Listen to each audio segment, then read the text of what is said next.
Hi, I'm Dr. Lisa Love, and I'm here to talk about the Love Movies way of watching The 40-Year-Old Virgin.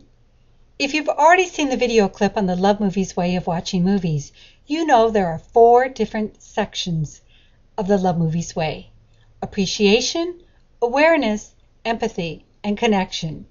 When we don't have these when we watch a movie, we have instead judgment, non-awareness, non-empathy, and disconnection from a film. So this is my 2-part version of my initial impression of the 40-Year-Old Virgin when I was not watching the Love Movies way of watching movies, followed by when I was. Here we go.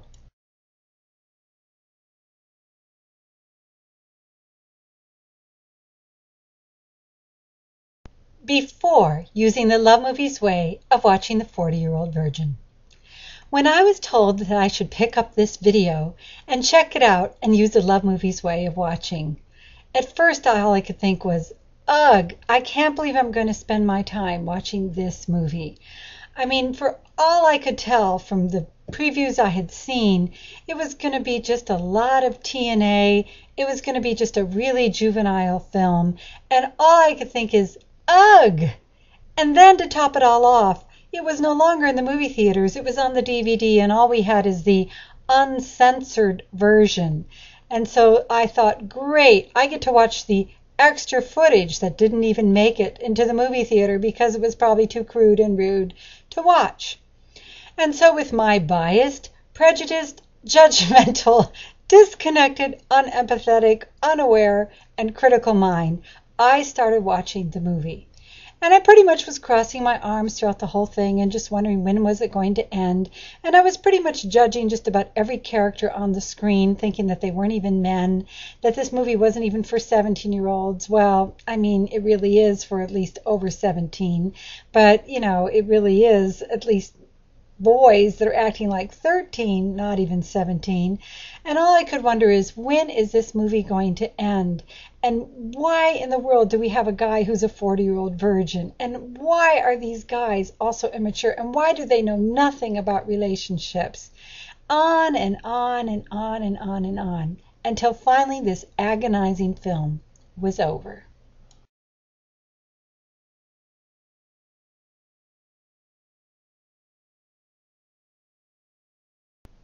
Hi again. Now I'm going to share with you my version of watching the 40-Year-Old Virgin after I used the Love Movies way of watching.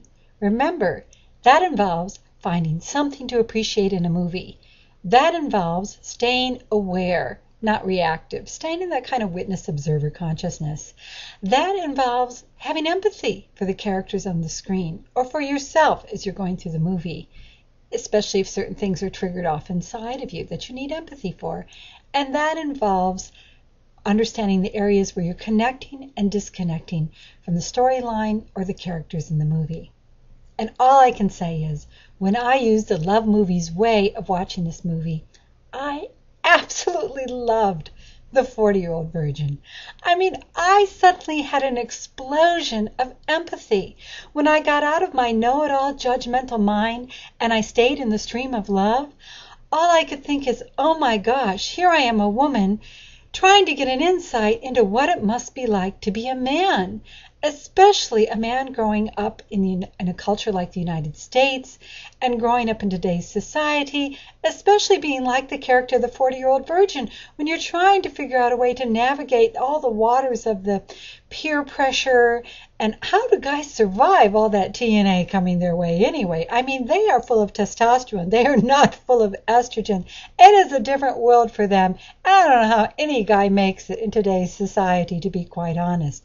And I began to have so much liking for the 40-Year-Old Virgin character himself. He really was demonstrating that he was seeking what they all were seeking, and that's why the end of the movie was so much fun. They were all seeking love. In fact, as a coach and a relationship counselor, most of my clients, probably 90% or so, are men, and I've had this wonderful privilege to look into the hearts of men. And so I really have learned, and this movie really did remind me, that men aren't any different from women. They all want love. And they find the same kinds of ways to shield themselves from love as women do. Well, maybe not the same kinds of ways, because men tend to do it a little bit differently. And that's what this movie is going to show you. If you really stay open with awareness, this movie is going to teach you a lot about how men disconnect from their hearts and how they want to reconnect to their hearts and how they really do want loving and meaningful and deep relationships. Sure, TNA is fun. Being crude every now and then is fun, but that's all just in fun. What they really want is what we all want, and that's love.